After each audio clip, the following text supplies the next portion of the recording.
to the channel. I'm Soph, one half of Becca and Soph, and this video is part of our 10 questions with series. So today I'm here with my brother. Hello. Welcome to the channel. So we're doing 10 questions with a trainee engineer. Yep. Is that right? That's right. Yeah. So Ollie is in his second year at the University of Birmingham. He is studying Civil engineering. And last year he did a placement with an engineering company. Yeah, contractors. Yeah. We were working on a highways project, building a flyover on the top of a roundabout to ease congestion. Very good. So when he was with them, how long were you with them for? 8 weeks. 8 weeks. He was a trainee engineer. So yeah, this is all about being a trainee engineer. I've got the 10 questions that we ask everyone. Let's get into it. So question 1, what is a trainee engineer? So it's basically the title given to the summer placement students working alongside other engineers on the project. Perfect. Number 2, what do you do on a day-to-day basis? So we were out on site every day. There were loads of different subcontractors who were actually building the project. So we were there making sure they're doing everything correctly, making sure everything's set up for them to do it in the best way possible, basically. Love it. Number 3, did you have any previous experience or qualifications? Not majorly, so I'd done 2 previous work experiences when I was at school in 6th form, and they were both loosely related to engineering, but nothing specifically targeted to what I was doing last summer. Mm-hmm.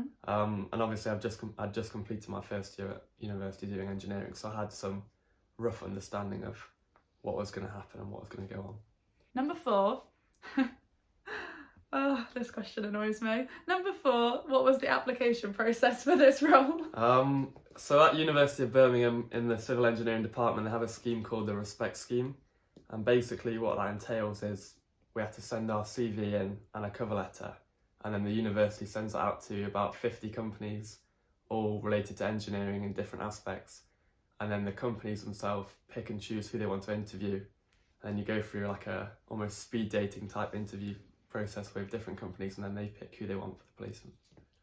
So yeah, good. It's a lot easier than many other application processes. We had completely different experiences of the application process, so Certainly. It's a hot topic in our family. Okay, number 5, what did you enjoy most and least about being a trainee engineer? Okay, so I felt like I learned a lot during the 8 weeks. It was really nice in a way to see what you'd learned in the classroom at university put into real life situations, and having some experience in the theory and then seeing that actually on site, and seeing even in the 8 weeks how the progress of the whole project went from a really basic level, and then we started seeing the foundations and everything going. It was quite cool. What I didn't enjoy, it did get quite repetitive towards the end, so we're doing similar things almost every day, so 8 weeks of that. I'm not sure I would have wanted to do it for much longer. And the hours were quite long, and there was a lot of commuting involved, so it was quite tiring as well. Yeah, you had a busy summer last summer, didn't you? I did indeed. Where can your job take you? What are your next steps / career path? So I was actually offered a sponsorship from the company after the placement, but that would require me working for them every summer through uni, and then having to work for at least 2 years after uni. And because it was my first placement, I didn't really want to commit to anything, so I turned that down because I wanted more of a well-rounded engineering experience before choosing which route to go down. But it's really valuable experience for any application in the future. Yeah. So in terms of your next steps, once you finish uni, Ollie's doing a degree and an integrated masters, aren't you? Yeah. So once you finish those 4 years, what do you hope and to then do after?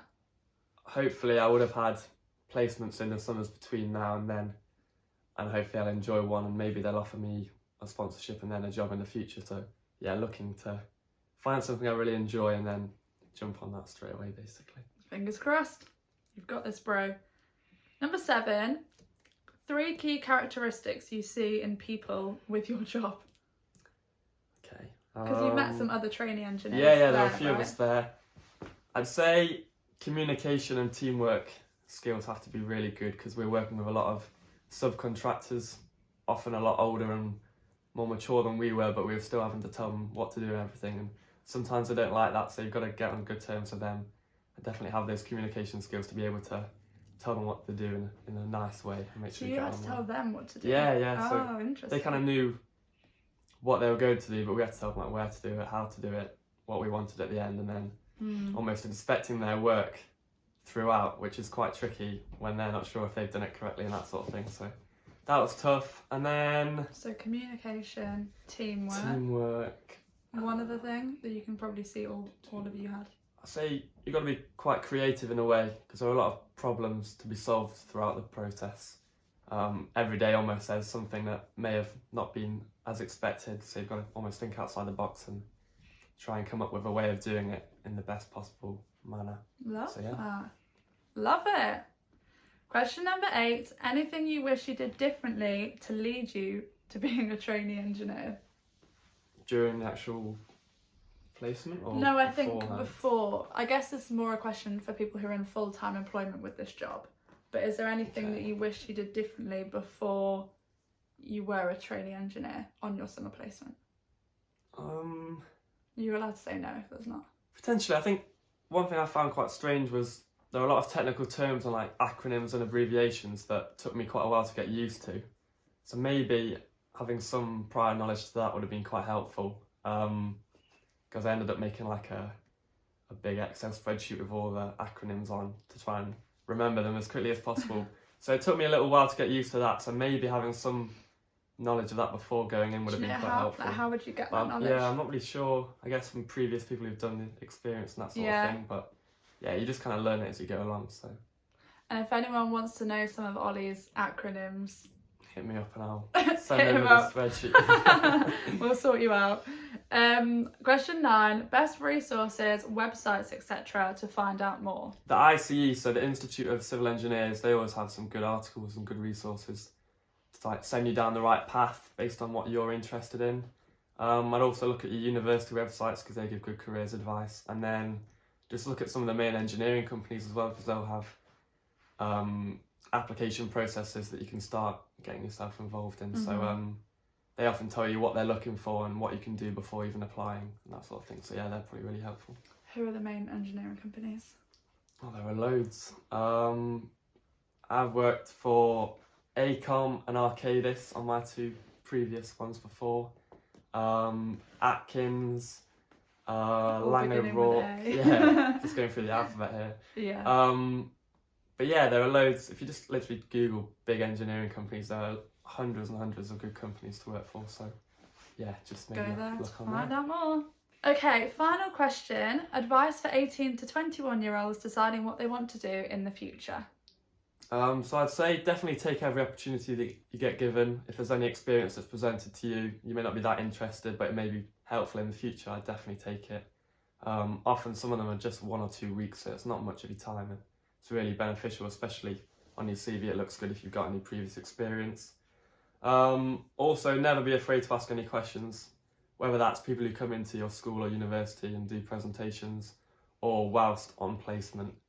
You often feel a bit silly, but you'd much rather know what's going on, and if you don't quite understand that, it's much better if someone explains it to you and then you have a good understanding of that, instead of just being in the dark and not really knowing what's going on. And if they've got any questions, can they ask you in the comments? Yeah, of course. I'll be Thanks. There. Cool, we're done. Nice. Well done, Oz. So thank you so much for watching. This was 10 questions with a trainee engineer, and we hope you enjoyed it. Let us know which other industries you'd like to learn more about. I'm sure we can find someone to come and answer our questions. But thanks so much. It's okay. You did such a good job. Say bye to the fans. Bye. Bye.